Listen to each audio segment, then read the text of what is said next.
آژانسی نظارت دولتی مالیوی و مبارزه با کروپسیون تاجیکستان رجب علی اودینایف رئیس شرکت نفترسان امید 88 را که تا یک سال پیش از تبلیغات گسترده برخوردار بود با اتهام سرقت پول بودجت بازداشت کرده است. امید 88 یکی از 3 شرکت عمده تأمین کننده مواد سوزشواری در بازار تاجیکستان است که با گازپروم روسیه و شرکت فراز در حالت رقابت قرار دارد. یک منبع معتمد در آژانسی ضد فساد روز 21 اکتبر گفت تحقیق قضیه رجب علی اودینایف شروع شده، نسبت به او عیبنامه رسمی اعلان نشده است. به قبل این همصحبتی ما فعلا رئیس شرکت امید 88 در بازداشتگاه آژانسی ضد فساد نگهداری می شود. این منبع گفت تفتیش در کار رجب علی اودینایف و شرکت تحت اداره‌اش امید 88 پس از شکایت وزارت مالیه تاجیکستان درباره برنگرداندن مبلغ‌های بودجت حدود 2 ماه پیش آغاز شده بود، ولی خود او را هفته گذشته بازداشت کردند.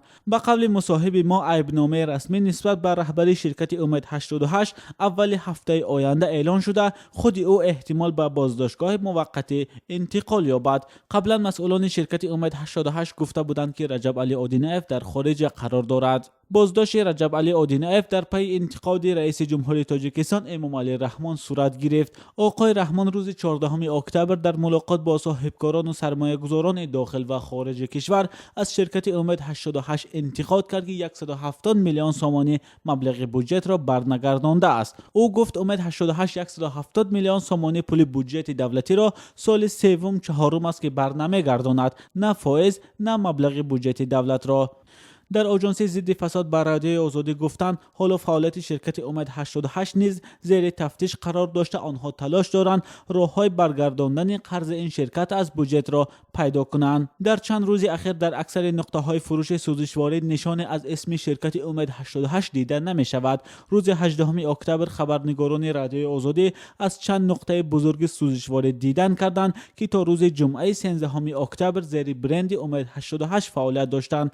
تاجران اکثر این نقطه ها گفتند که مربوط به شرکت امید 88 نیستند. اکثر آنها میگفتند ما شرکت احترام نام داریم. برخی میگفتند اسم حقوقی شرکت ما دیگر است و ما زیر برند امید 88 گاز و بنزین میفروختیم.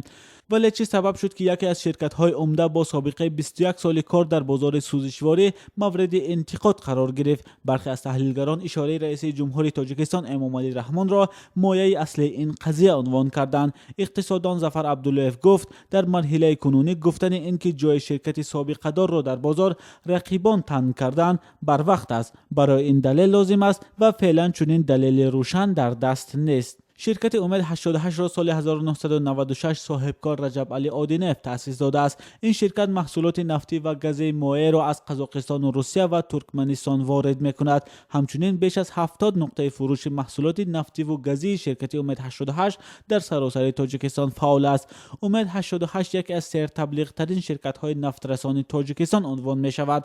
این شرکت برنامه‌های بزرگ فرهنگی و ورزشی و بخصوص هنرمندان معروف کشور را سرمایه‌گذاری می‌کرد.